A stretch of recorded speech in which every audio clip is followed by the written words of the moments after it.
avec une violence inouïe qu'un véritable commando militaire composé d'une dizaine d'hommes a attaqué cette nuit à 4h15 la prison de Fresnes. En quelques instants, avec des explosifs et des armes de guerre, ces hommes ont libéré Antonio Ferrara, un braqueur de la banlieue sud parisienne.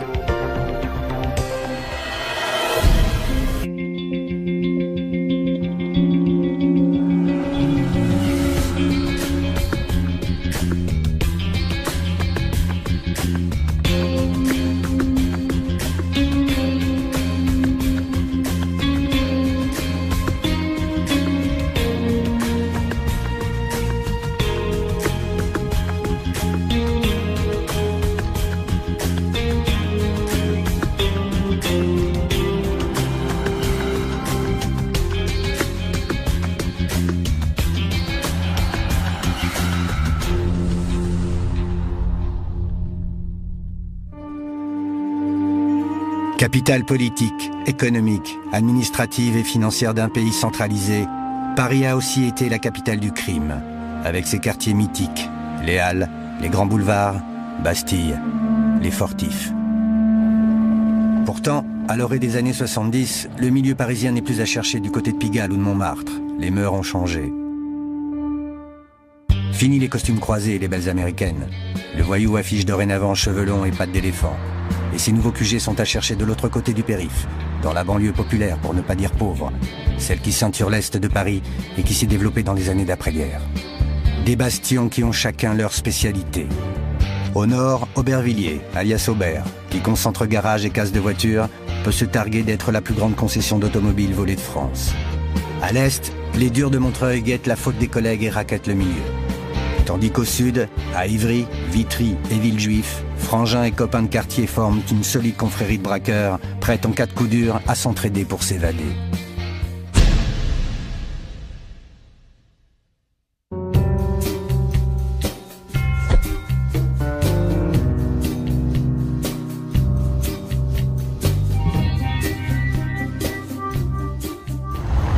La banlieue sud, ce sont en fait les enfants des immigrés italiens qui demeurent au départ sur le boulevard Masséna, Kellermann, sur le 13e, dans ces immeubles qu'on appelait la ceinture rouge, uniquement parce que c'était des immeubles qui étaient en briques rouges. Ensuite, ces gens-là vont habiter sur la banlieue, Ivry, Vitry, Villejuif, Gentilly, le Kremlin-Bicêtre, enfin tout ce qui est géographiquement le sud de Paris. La banlieue sud, et ils vont former une équipe qui va sortir un petit peu de l'ordinaire parce que c'est plus, je dirais, des branquignoles, mais c'est une équipe structurée qui fait des hold-up quand même assez importants. Et ce n'est qu'un journaliste qui s'appelait Lucien Pichon, qui était un journaliste qui habitait Ivry, rue Pierre-Sémard, qui, parlant de ces individus, les a baptisés les gangs de la banlieue sud.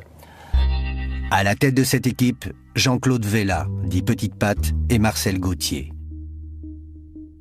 Avec leurs associés, les deux hommes vont se distinguer dans les années 60, d'abord en montant sur de beaux bracos, puis dans la première moitié des années 70 en affrontant ce que l'on surnomme les Juifs du Faubourg, les frères Zemmour, pour le contrôle des hôtels de passe parisiens. Et cette équipe-là, évidemment, elle fait parler. Et ils sont respectés, ils sont admirés, et donc ils vont faire fleurir toute une bande de jeunes qui veulent faire comme les anciens et qui montent donc au braco directement.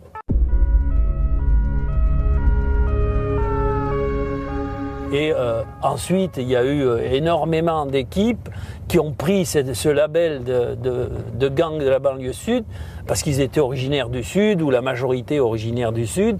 Et voilà comment sont nés les gangs de la banlieue sud. Au début des années 70 apparaît une deuxième génération. Son noyau dur est composé de fratries.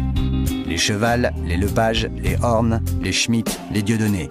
Quelques fils d'immigrés italiens et surtout de familles de voyageurs sédentarisés très soudés. Ils ont signé un pacte entre associés. Si l'un d'entre eux tombe, les autres viennent le chercher, par tous les moyens. C'est de ce pacte que naît la spécialité locale de la banlieue sud, alias l'ABS, l'évasion.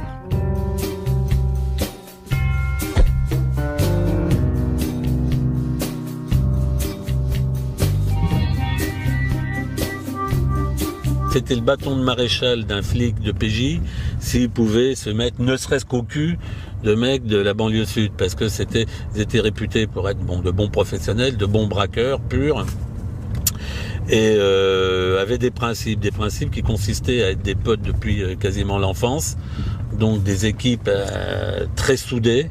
On admettait qu'ils avaient des couilles, aller arracher leurs potes de fourgons cellulaires, etc.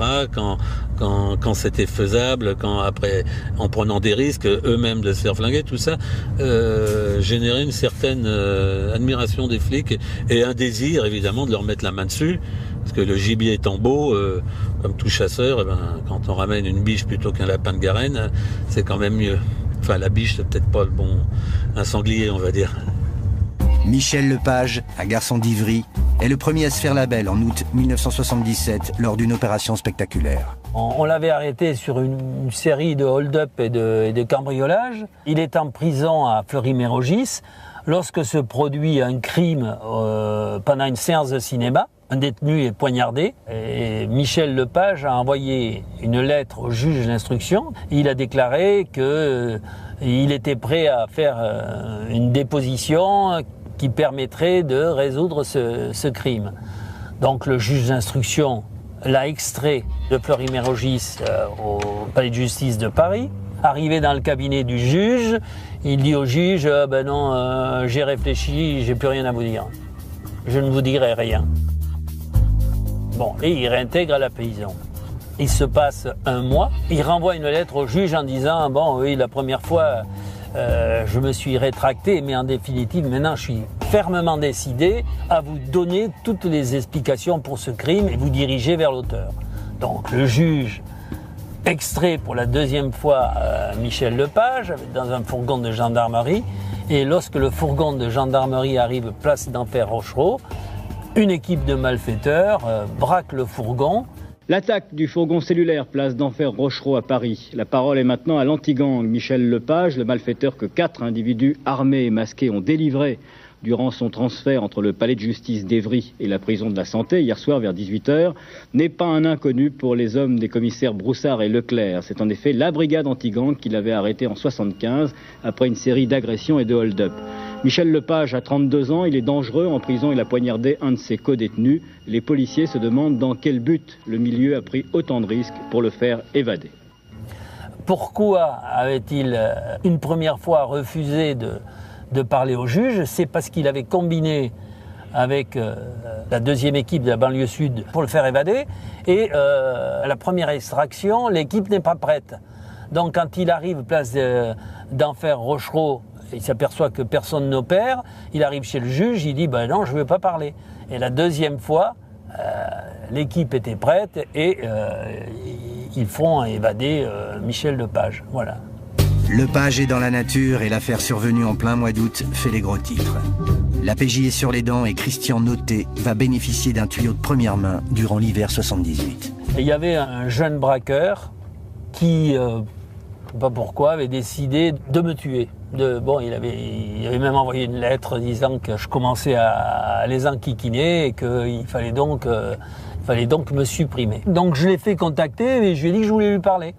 Je lui ai carrément dit ce que je savais. Je lui ai dit je sais que tu veux ma peau. Alors je lui ai dit écoute, tu fais comme tu veux, mais si tu me donnes pas une grosse affaire, il va t'arriver de sacrés ennuis. C'est pas à moi qui vont arriver, c'est à toi. Et donc il a dit je vais travailler avec toi, je vais te donner une affaire. Et il m'a dit je sais que vous êtes derrière Lepage, je vais vous donner Lepage. L'indic de l'inspecteur Noté lui révèle que Lepage est en vacances en famille à Chamonix avec Cheval. Les 6 fonctionnaires de la PJ emmenés par Noté s'y rendent sans tarder. Ils font appel à la compagnie de gendarmerie locale qui connaît parfaitement le terrain et sa population. Ces hommes vont sillonner les environs. Quelques heures plus tard, en pleine nuit, les gendarmes annoncent la bonne nouvelle à Christian Noté. Un restaurateur d'Argentière, un petit village au-dessus de Chamonix, a reconnu les 2 hommes sur photo. Ils prennent leur repas chez lui tous les jours. On a encerclé le restaurant. Une équipe d'inspecteurs a mangé à côté d'eux. C'était les gars qui venaient de la BRI de Lyon. Et donc quand Cheval et Lepage se sont levés, Il y a eu une petite bagarre pour l'interpellation. Le cheval, qui est un individu assez grand, costaud, s'est débattu. Mais il est tombé sur une verrière. Il y avait des gens qui se demandaient ce qui se passait. Et le page a réussi à s'enfuir dans une cour où il avait son véhicule. On l'a interpellé, il avait une arme sur lui. Le braquage est une discipline à risque. Les magistrats ne font pas de cadeaux et les peines de prison sont souvent plus lourdes que les sacs de billets. Les trentenaires de l'ABS ne sont pas disposés à user leur jeunesse derrière les barreaux.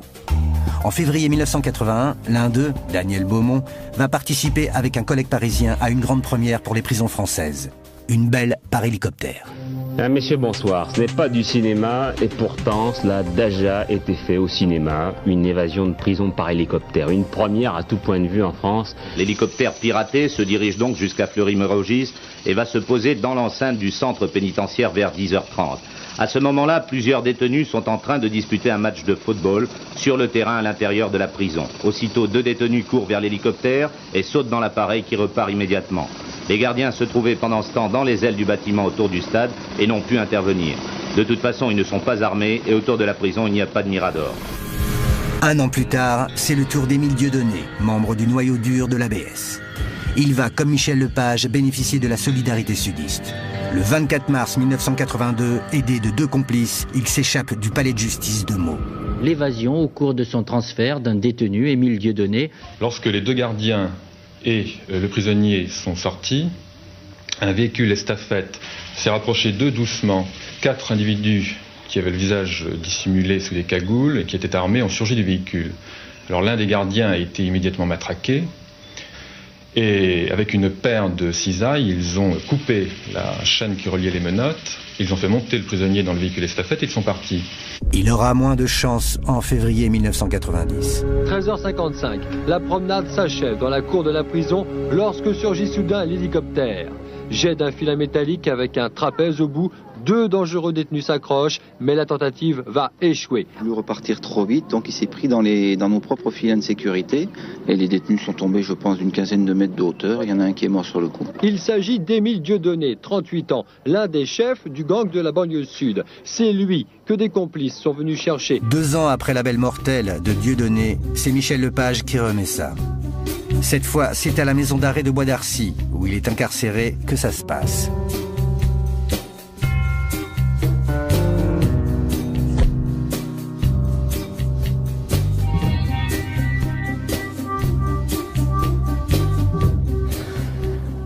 Donc on est le 5 octobre 92, c'est un dimanche, je m'en souviens plus qu'un autre jour parce que c'était l'anniversaire de ma mère en plus.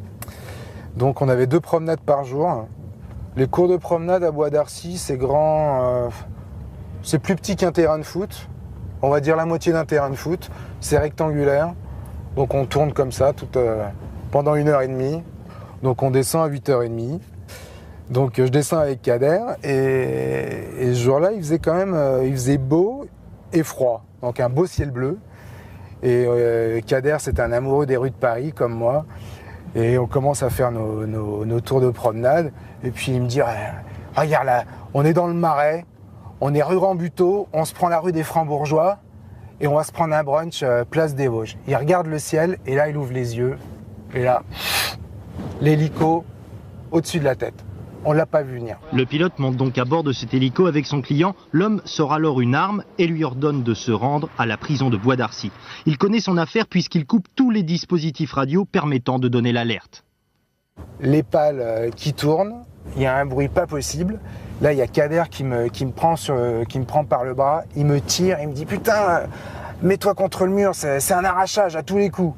L'hélico commence un petit peu à descendre. Et puis moi j'étais là, j'essayais de regarder à travers mes mains. Donc je vois, il y a le pilote qui est là accroché, t'as un mec derrière avec un flingue. Je regarde, t'as la porte qui s'ouvre, le mec il a la cagoule sur la tête, il met un pied sur le patin et là, il balaye comme ça toute la cour. Tout le monde fait comme ça, l'hélico commence à descendre, il jette l'échelle en corde, il met les 2 pieds sur le patin, il vise le mirador. et l'hélico continue à descendre, et là, il vient jusqu'à se poser dans la cour de promenade. L'atterrissage dans la prison, c'était ric de rac, mais enfin, disons que ça s'est fait sans problème. À ce moment-là, tu as 2 mecs qui avancent. Ça dure peut-être, je sais pas, 2-3 secondes, ils discutent, ils en montrent un 3e, le 3e s'approche, et là, ils s'engouffrent tous les 3 dans l'hélico. L'hélico remonte, les pales, il tourne, il fait un 180 degrés, et je le suis du regard, il repasse, mais au ras du Mirador. Donc c'est quoi? C'est 5-6 mètres au-dessus de nos têtes. Il passe au ras du Mirador, et il s'en va, et là, on le perd de vue pratiquement tout de suite, en fait. Ça n'a même pas duré 2 minutes. 1 minute plus tard, ils atterrissent sur ce terrain de foot à Rocancourt. Les 4 hommes ont le temps de s'emparer d'une Toyota Celica grise et disparaissent dans la nature. L'hélico est reparti. On est là tous un peu scotchés. Avec Carder, on se regarde, on se tape dans les mains. Et il me dit, putain, le prochain c'est pour nous. Je dis, ouais, je suis pas sûr. Là. Ça dure pas longtemps, tout le monde applaudit, on entend ça tape dans les couloirs, sur les portes, et tous les mecs dans la cour, ils applaudissent, la cour d'à côté, tout le monde applaudit, ça hurle de partout. Ça dure 10 minutes d'euphorie, et là, on a tous les matons qui descendent, les gradés et les surveillants normaux, avec les matraques. Ils nous ont fait remonter manu militari dans les cellules, ça n'a pas traîné. Et l'après-midi, donc là, après, on ne savait pas trop ce qui allait se passer. Et l'après-midi, ils nous ont sortis par demi-étage. Ils nous ont mis dans une salle en bout d'aile. Et ils nous ont vidé toutes les cellules. Mais alors, une foule comme ça, j'en avais jamais vu. Ils avaient même des trucs pour les barreaux, là, pour faire teinter les barreaux, pour voir s'ils n'étaient pas bourrés de quoi que ce soit. Donc, grosse fouille. Ensuite, annulation de tous les parloirs pendant 1 semaine. Plus de cantine, on a bouffé du pain et de l'oignon pendant 1 semaine, c'est simple. Le Page, c'était un caïd, tout le monde le connaissait. Parmi les évadés, tous considérés comme dangereux, Michel Lepage. À son actif, trafic de stupéfiants, hold-up avec le fameux gang de la banlieue sud. Michel Lepage, Émile Dieudonné, Daniel Beaumont. 3 garçons qui ont définitivement associé banlieue sud et évasion.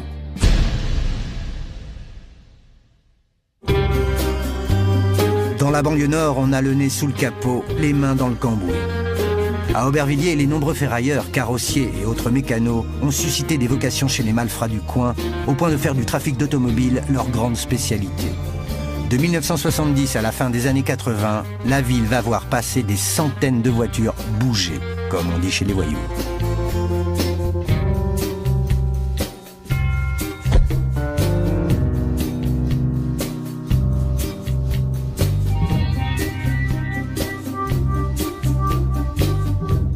La préfecture s'est aperçue qu'il y avait quand même une centaine de véhicules qui étaient volés par mois. Ce qui fait qu'ils ont créé la première section auto dans les années 30. Donc il y avait à l'époque à peu près 15 fonctionnaires. Et moi, quand je suis arrivé à la section auto en 73, on était toujours 15 fonctionnaires. Mais il y avait 200 voitures volées par jour. Principalement dans la région parisienne, ça se passait à Aubervilliers, banlieue nord, et principalement Aubervilliers. Il y avait un célèbre endroit qu'on appelait le triangle des Bermudes, c'est-à-dire qu'une voiture à peu près intéressante passait, on la retrouvait plus, voilà. Ça travaillait plus la nuit que le soir, on entendait les coups de marteau en pleine nuit dans les garages qui étaient normalement fermés. Enfin bref, c'était un peu la spécialité du coin.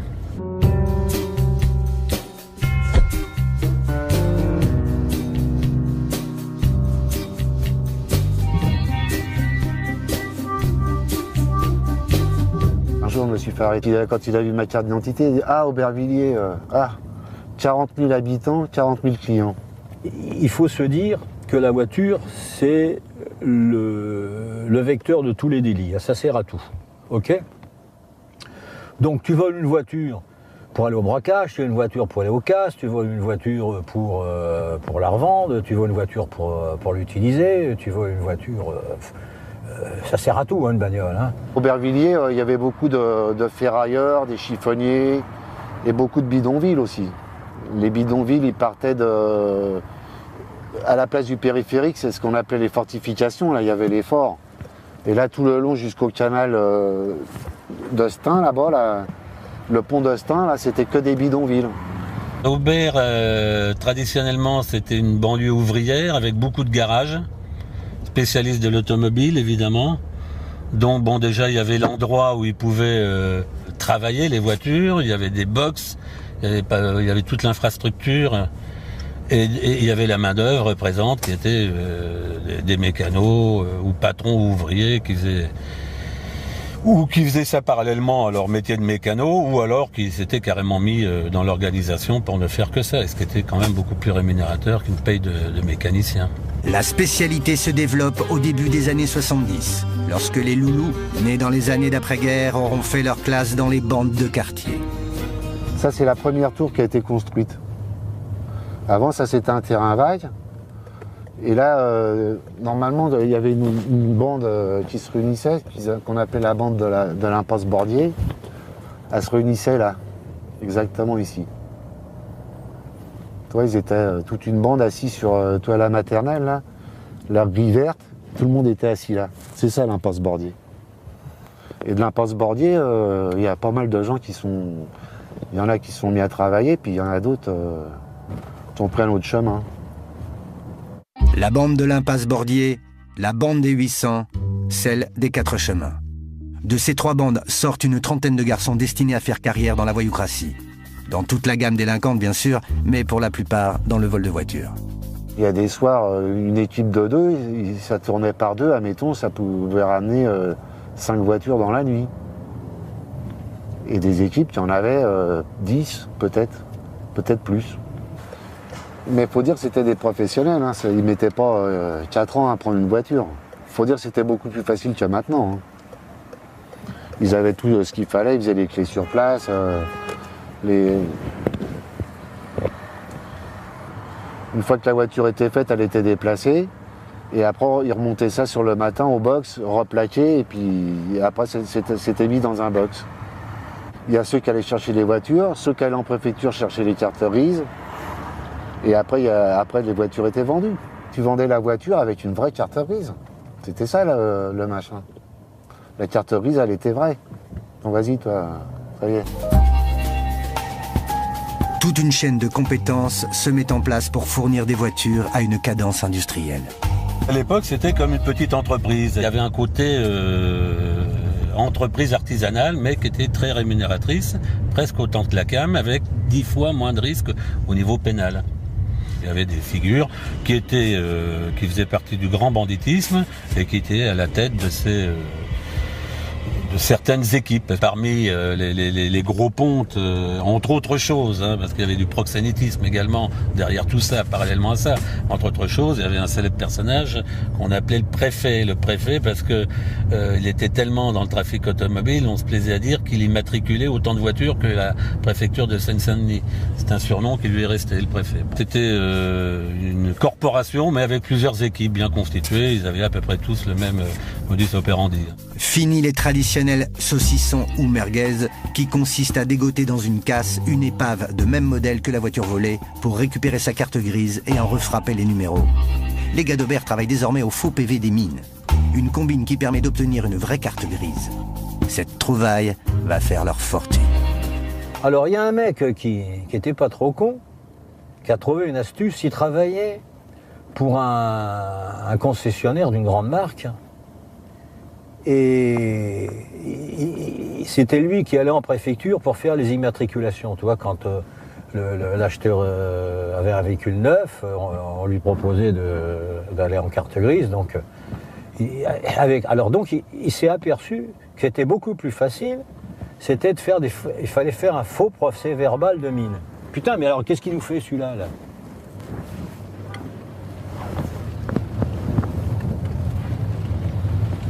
Alors, le procès verbal de mine, c'est ce qui permet la première immatriculation de la voiture. C'est ce qu'on appelle le procès verbal établi selon les caractéristiques du véhicule par le constructeur. Donc, sur lequel figurent les références du véhicule et le numéro de série. OK ? Donc, avec ça, tu passes en préfecture et on te délivre une carte grise. La carte grise, véhicule neuf. Hein. Alors lui, il avait trouvé l'astuce. C'était vachement plus simple, ça rapportait beaucoup d'argent et il n'y avait pas de problème. Parce que ceux qui se sont mis là-dedans, aller chercher des voitures, avant ça maquillait un peu la voiture, ça Ça vendait de la voiture avec de la fausse carte grise. Mais quand il y a eu cette combine-là, tout le monde s'est mis à travailler pour la même personne. Celui qui était au-dessus. Ce patron, c'est Richard Leroy, un ancien de la bande des 800 du nom de la cité de la rue Daniel Casanova, à l'est de la ville d'Aubervilliers. À 18 ans, il a planté un adversaire à la sortie du Custal, le cinéma des Quatre Chemins, et a atterri à Fresnes, dans le quartier des mineurs. Sa réputation faite, il y améliore son carnet d'adresses et à sa sortie, prend son envol. Ambitieux, intelligent, courageux et violent, le petit voleur qui affiche les qualités du beau voyou va alors devenir un grand trafiquant de voitures. Dans la deuxième moitié des années 70, l'homme fait travailler une centaine de personnes. Il traite une trentaine d'automobiles par jour, expédiées jusqu'au Liban, avec ses associés les frères V qui tiennent une pizzeria, au lieu du trafic. C'était un lieu de rendez-vous en fait. Mais il y a beaucoup de jeunes, hein. Il y avait beaucoup de jeunes qui tournaient autour, ils jouaient les parrains, hein, les mecs. Hein. En fait, ils commandaient, ils cherchaient. Que nous, quand nous sommes allés sur cette pizzeria, on ne savait pas qui on avait affaire. Et c'est au fur et à mesure du temps écoulé que l'on s'est rendu compte que c'était ce qu'on appelle un nid de frelons, tu vois ce que je veux dire. Tout le monde se retrouvait là, c'était un endroit où tout le monde se retrouvait. En fait, c'était ça. Et comme il y avait pas mal de jeunes, il y avait pas mal de cités derrière, pas mal de jeunes et tout, donc ils drivaient un peu tout ça. Tous les jours, les acheteurs viennent faire leurs emplettes pour alimenter leur clientèle. Et l'un de ces acheteurs, originaire du coin, a développé une entreprise bien rodée. Il avait trouvé une astuce qui était superbe, c'est-à-dire qu'il avait loué un garage. Et il vendait les véhicules qu'il maquillait dans un garage. Donc il les vendait, tout était faux. Hein. L'attestation d'assurance était fausse, la vignette était fausse, bon, il n'y a pas de problème. Il n'y a que la carte grise qui a donné une certaine valeur.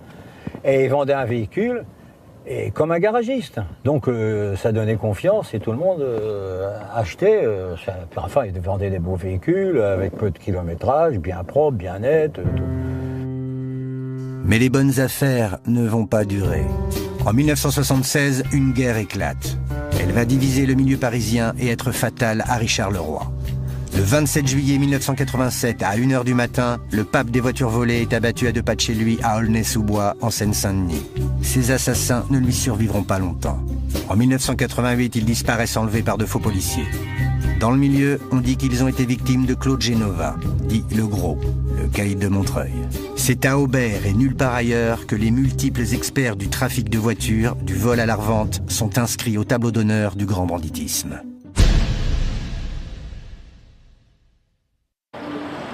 Montreuil, troisième capitale du mi-temps parisien. Dans le haut de la ville, du côté du quartier de la Boissière, les locaux ont développé une spécialité sanglante, la descente à la cave, ou le racket des collègues qui se sont mal tenus. Au début des années 80, Guy Pelletier, dit Titi, un quarantenaire pourtant plein d'humour, en est le principal artisan.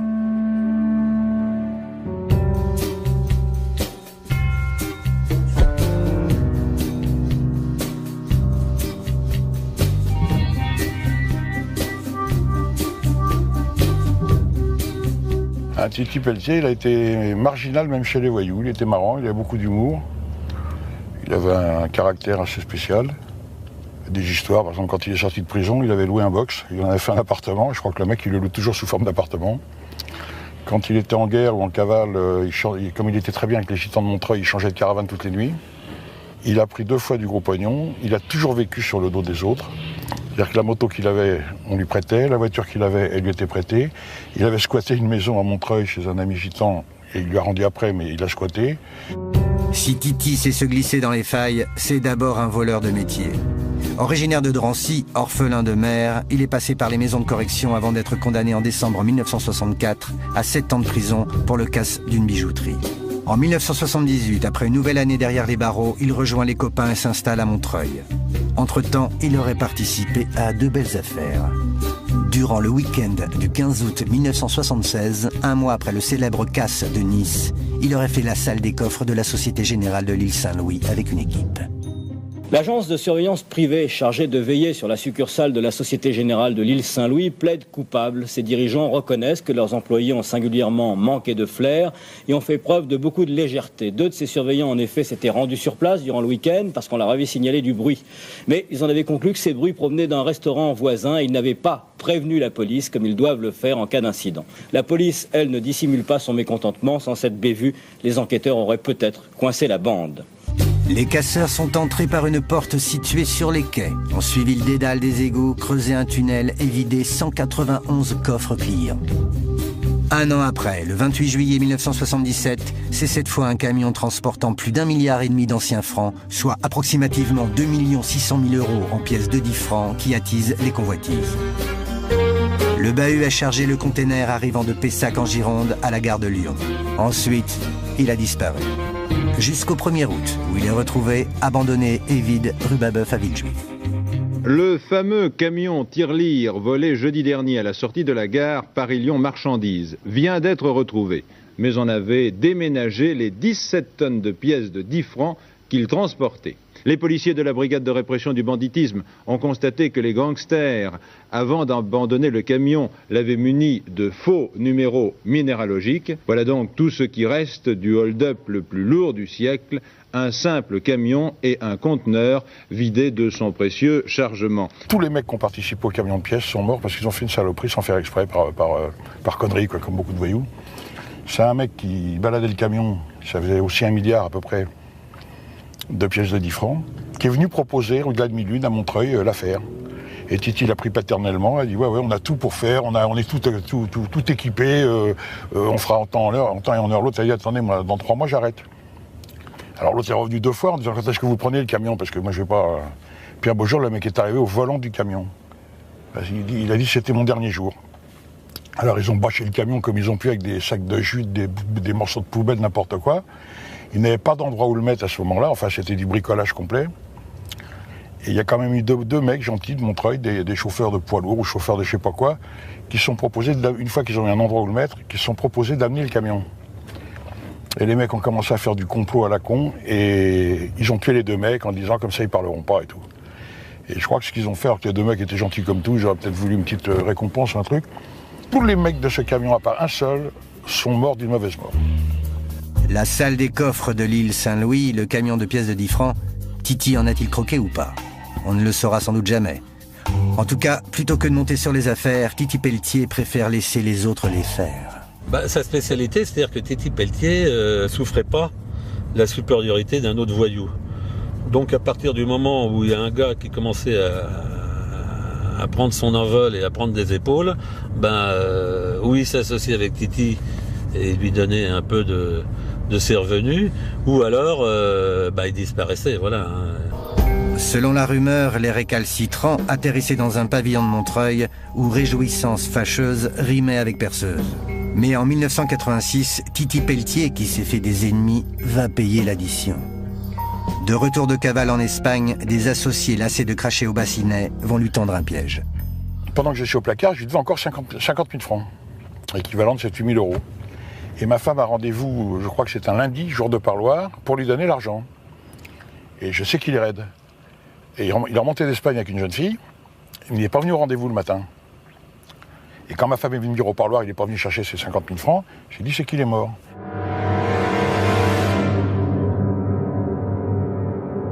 Je ne sais pas à quelle heure du soir, il a été contacté. Et il a eu un rendez-vous à le nom de la rue, c'est une petite rue qui donne dans la rue d'Avron. Et là, il y avait un piège de tendu, c'est-à-dire qu'il a commencé à jouer au flipper pour attendre les 2 ou 3 mecs qu'il devait voir. Il s'est pris un coup de batte de baseball dans les reins. Il a été attaché tout de suite dès qu'il était par terre. Il a été emmené et on n'a jamais retrouvé les morceaux. Titi disparu, la place ne va pas rester longtemps vide à Montreuil. Un homme va alors donner sa pleine mesure dans le racket de voyous, Claude Genova, dit Le Gros, 35 ans.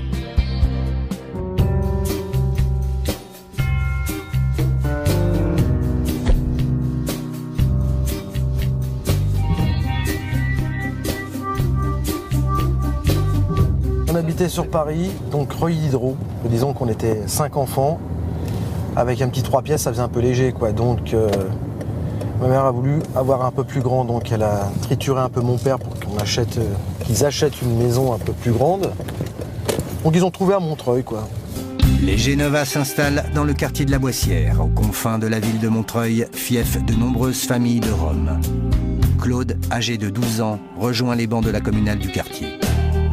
Comme il a commencé à se friter assez jeune à l'école, donc il avait un gros potentiel, il a commencé à faire du sport, quoi. Alors il a enchaîné foot,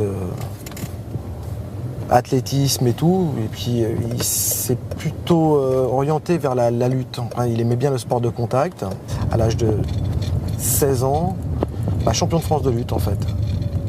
Après avoir eu 3 titres de champion d'Île-de-France, il était quand même bâti, c'était un bûcheron, quoi, on va dire. C'était un bûcheron, c'était une masse, c'était une force de la nature. En naissant, ma mère me disait toujours, c'est bizarre, ton frère, quand il est né, il était prématuré, donc tout fin, tout maigre, et puis c'est devenu un gros bébé, quoi, à la finale. Un gros bébé qui, après les bagarres de quartier, commence à se révéler à l'adolescence. Il commence à traîner, on va dire, avec des gitans, des gitans qu'on appelle souvent. Les gitans, c'est les gens du voyage. C'est les Hongrois, en fait, qui venaient de la Hongrie, tout ça. Donc il commence à traîner avec eux. Ça commence à monter en puissance, quoi, on va dire, que le voyou sous-jacent commence à se découvrir. Les vols et les visites au commissariat de quartier se multiplient. Mais en parallèle, Genova monnaie surtout ses muscles.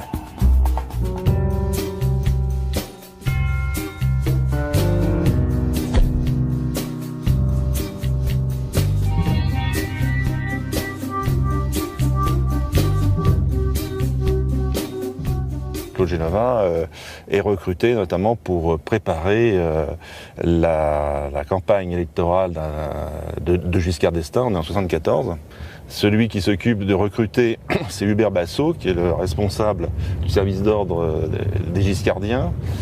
Et Hubert Bassot recrute des tas de gens d'horizons politiques assez variés, mais en tout cas très marqués à droite. Et Claude Genova, qui a un ami qui est un militant à l'époque d'un mouvement qui s'appelle PFN, qui était avant Ordre Nouveau, et bien Claude Genova évidemment participe et est rémunéré pour cette campagne électorale donc, de Giscard. Dans la deuxième moitié des années 70, Genova abandonne la politique et se lance véritablement dans la carrière délinquante, comme en atteste son casier. Faux et usage de faux en 1975, infraction à la législation sur les armes et faux monnayage en 1979. Il garde toujours ses copains, ça c'est sûr, mais il connaît d'autres gens. D'autres gens, eux, par contre, ils sont plutôt branchés, on va dire, à l'époque, vol de voiture, ils aiment les armes, ils aiment l'argent facile, on va dire. De par ses faits, il est repéré, quoi, on va dire, par la grosse voyoucratie, quoi, on va dire. Et donc, avec ses copains, donc, qui étaient ses associés, il commence à monter une équipe. Moi, bien sûr, en tant qu'avocat, et en tant qu'avocat qui a l'occasion d'intervenir dans la défense pénale, eh bien, Claude Genova, on va le rencontrer là dans une autre type de carrière, où il va s'affirmer au fur et à mesure comme véritablement quelqu'un qui va peser d'un poids important dans ce qu'on appelle le milieu parisien. Claude Genova a fait ses classes avec Titi Pelletier qu'il a rencontré à la Boissière et avec lequel il fréquente le bar de la Demi-Lune, leur QG à Montreuil. En 1986, lorsque son mentor disparaît, Genova est incarcéré à Fleury. Un an avant, il a été interpellé rue Saint-Denis alors qu'il venait d'encaisser les loyers de ses studios. À sa sortie, en mai 1988, il s'intéresse de près à certains de ses collègues. Claude Genova veut devenir le premier parrain de Paris dont le territoire est trop grand pour un seul homme. Mais le gros veut tordre le cou à cette spécificité culturelle. Claude, c'était les mules un peu Titi Pelletier. C'est un mec qui avait commencé Bon, c'était un physique, hein, c'est un caractère qui dominait... S'il avait choisi la voie de l'honnêteté, je pense qu'il aurait été certainement chef d'entreprise. Hein. Claude, quand il était parti du milieu, qui ne s'attaquait qu'au milieu en fait. Hein. Il rackettait, il mettait à contribution certains voyous de son entourage, parce que beaucoup avaient commencé par des vols aux vieillards, avec plus ou moins de violence. Ce n'était pas qu'en finesse. Et ça, il détestait ces mecs-là, il les utilisait, mais il leur faisait pas de cadeaux, il avait horreur de ce genre d'individus. Ce qui me frappe surtout dans le personnage, c'est une sorte d'inconscience du danger.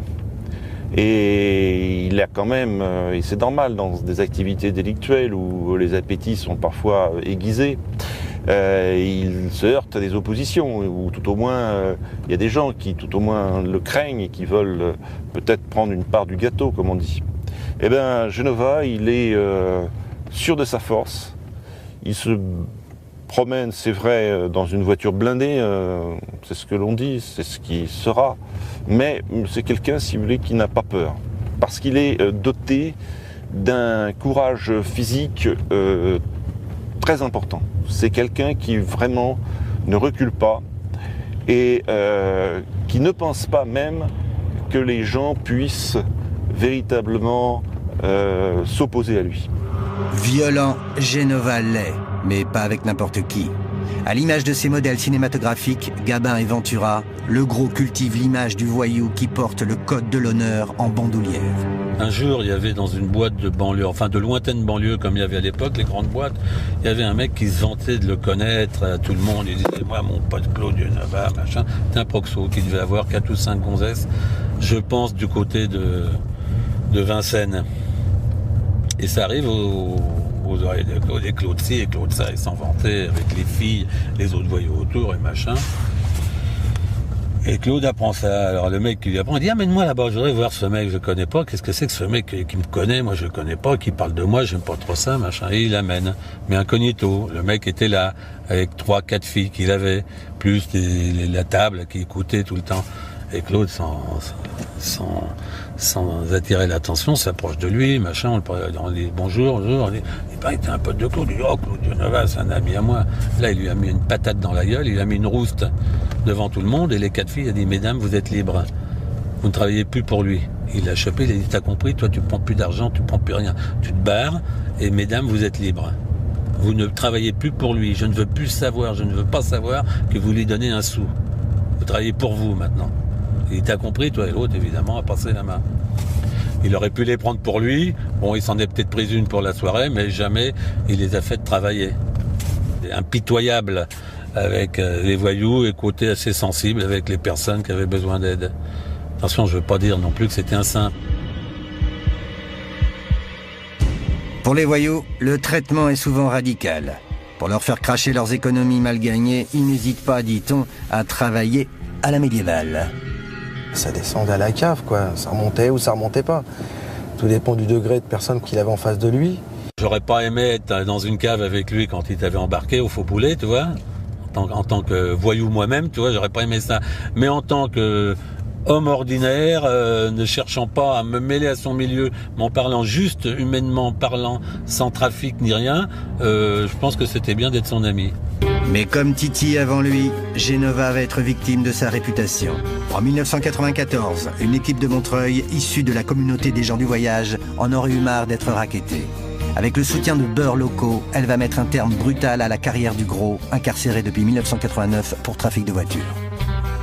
Il va être amené à intervenir dans un litige. Il y a 2 personnes issues de la communauté de gens du voyage qui sont tuées à un moment donné. Ces 2 personnes veulent se venger pour éviter la vengeance. Eh bien, on approche Genova et à ce moment-là, Genova va se retrouver, on va lui confier la mission calmer et de donner à la famille une somme qui à l'époque, d'après les services de police, est de 800 000 francs. Et donc Genova se retrouve à ce moment-là, tout en étant incarcéré à Saint-Maur, profiter d'une permission de sortie pour essayer ou pour tenter de trouver un arrangement, ce qui va le mener à sa perte, parce que ce qu'il ne sait pas, c'est que depuis déjà un certain temps, un certain nombre de personnes, semble-t-il, ont décidé d'éliminer, ou tout au moins de ne plus se laisser impressionner, ou de ne plus se laisser terroriser pour certains par Claude Genova. Donc il décide de mettre les grands moyens et de se débarrasser de Claude Genova. À partir du moment où un mec comme Genova commence à dépasser un petit peu ses capacités et ses limites, il n'y a jamais eu de parrain à Paris comme à Marseille ou comme à Lyon, mais il y a 3 ou 4 ou 5 équipes importantes où les mecs font face, se réunissent et disent bon bah celui-là voilà, non il va monter, il va venir nous prendre ce qu'on est, il va nous casser les pieds, il faut qu'une des 4 équipes se sacrifie pour le faire. C'est toujours comme ça que ça s'est passé. Se débarrasser de Claude Genova, c'est pas facile parce qu'il faut savoir que quand il sort de la maison de la centrale de Saint-Maur, il est pris en charge, si vous voulez, par des gens sûrs, par des gens qui viennent le chercher. Il y a souvent 1 ou 2 personnes. Alors, dans les mois qui ont précédé, si vous voulez, son assassinat, eh bien, Genova voit certains de ses lieutenants être victimes de règlements de compte importants. Certains de ses lieutenants, de ses proches, sont éliminés au fur et à mesure. Et j'ai l'occasion, juste avant mon départ en vacances, de le voir. Il a une permission, il vient de nous voir à mon cabinet, là au 27 avenue Kléber. On aborde plusieurs sujets, notamment concernant sa sécurité, parce que, évidemment, dans l'exercice de ma profession, j'ai eu l'occasion d'entendre des bruits, ou tout au moins des confidences qui sont faites, ou des gens qui viennent dire que Genova n'en a plus pour longtemps, que celui-ci va ou risque un jour de ne pas rentrer de permission parce qu'on lui aura fait la peau, comme on dit. Et donc je lui dis, écoute Claude, qu'est-ce que c'est que ces bruits? Qu'est-ce que tu en penses? Est-ce que tu ne crains pas pour ta sécurité, pour ta famille aussi? Je connais bien sa femme, je connais ses enfants. Et là, celui qu'on appelle le gros, celui qui sera surnommé le gros, et il rit, mais d'un rire tout à fait calme ou tout à fait imperturbable. Il rit et il me dit écoute, personne, tu m'entends bien, personne n'osera s'attaquer à Claude Genova. Pourtant, la permission du 20 août lui sera fatale. Deux connaissances de Genova lui proposent de régler le différend qui oppose l'un de ses lieutenants à une famille de gitans. Rendez-vous est pris pour le lundi 22 août au bar panoramique du Palais des Congrès à la Porte-Maillot. Genova est accompagné d'une amie. L'ambiance est décontractée, Genova n'est pas armé. À l'issue du rendez-vous, tout le monde doit aller dîner à Senlis. Vers 21h30, le groupe prend l'ascenseur et une fois au rez-de-chaussée, les deux parties se séparent. Genova et ses 3 accompagnateurs sortent boulevard Gouvion-Saint-Cyr à la recherche de la Renault 25 blindée de Claude. Alors qu'ils marchent sur le trottoir, une Volvo s'arrête, un tireur cagoulé en sort un fusil de chasse à la main et tire à 3 reprises. Fin de partie pour le gros, l'homme qui voulait être le roi de Paris. Titi Pelletier et Claude Genova disparus, c'est la fin d'une époque à Montreuil. Celle où des personnalités hors du commun avaient mis sous leur coupe une partie du milieu. Le milieu ne va pas s'éteindre, bien sûr, il va juste changer de visage. À partir des années 90, de nouvelles têtes font leur apparition sur la scène criminelle française. Pendant que la voyoucratie, qui a émergé dans les années 70, s'entretue et vieillit, à Aubert, à Montreuil, dans la BS, les loulous de cité apprennent le métier à l'ombre des bars HLM. Au fil des années, ils vont progressivement reprendre le flambeau des pionniers de la banlieue. Le grand banditisme parisien n'est pas à Paris. Ivry, Vitry, Villejuif, Aubervilliers, Montreuil. Ces villes sont depuis longtemps les places fortes du milieu. Et c'est toujours au nord, à l'est et au sud qu'on retrouve les mauvais garçons. La capitale et l'ouest n'étant pour eux qu'un vaste terrain de jeu.